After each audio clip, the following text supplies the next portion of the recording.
It's 1939. You're playing a football game in a downpour in Shreveport, Louisiana. There's no AstroTurf, so the field that was a grass field is turned into a big mud lake. There's no fancy gloves that will help you handle the ball, which is slick and itself covered in mud. There's no modern-day synthetic fabrics that might help slick the rain or the mud away. And this is the first year that football helmets are required by the NCAA, but they don't yet have face masks. So when you do a face plant, you must be sure to keep your mouth closed. You can't run the ball because you can't get any footing in the mud. Your chances of fumbling are enormous. There's little to no passing because your receivers couldn't see the ball if you were able to throw it to them. And even if they did, they couldn't catch it because of the aforementioned sticky mud problem. You decide your only recourse is to punt. Your hope is your opponent fumbles the ball and you get better field position. Your opponent decides to do the same. This is the setting of the 1939 Centenary versus Texas Tech football game played on November 11th. It is one of the most unusual games in college football history. The game set 13 NCAA records, the most amazing of which is the game record for the number of punts, 77. The game ended in a scoreless tie. The game article in the Shreveport Times from November 12, 1939, shows 78 punts, but NCAA statistics expert Steve Boda researched the game in 1987 and determined the record of 77 punts. The discrepancy isn't surprising. Other newspaper accounts around the nation varied slightly on the number of punts, with some at 75. The game went awry at the beginning, according to the Times article.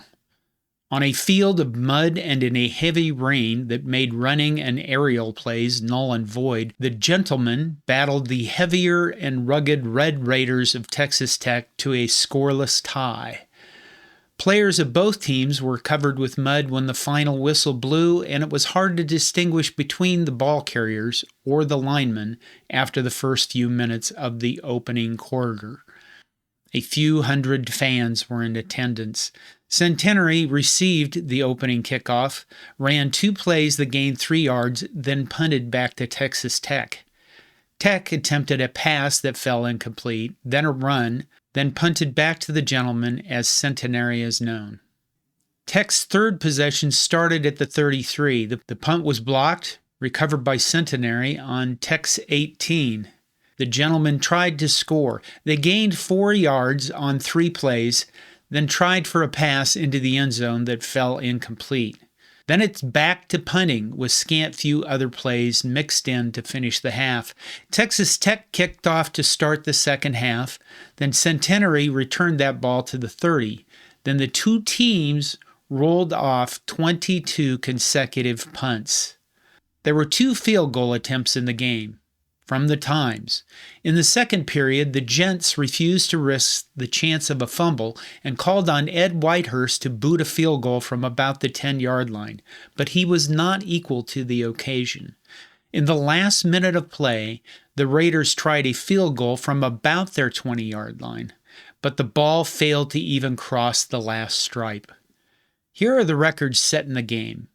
4 individual records and 9 team records. The most amazing is obviously the 77 punts. And of those 77 punts, 67 were on first down, 42 were returned, 19 went out of bounds, 10 were downed, 1 went into the end zone for a touchback, 4 were blocked, and 1 was fair caught.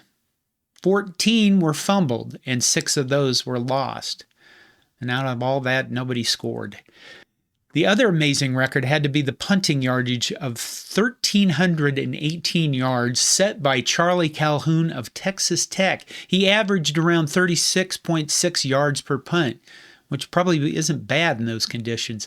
Note that Calhoun was not a dedicated punter per se, but a starting back and a triple threat, meaning he could pass, kick, and run.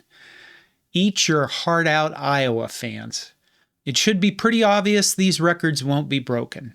Not only do we have modern equipment such as fancy catching gloves, better cleats, and much better fields, but for safety reasons, a game today might not be allowed under those conditions.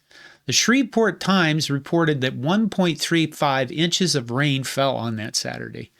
The temperature that afternoon ranged between 44 and 48 degrees, everyone's favorite football temperature, right? Ugh.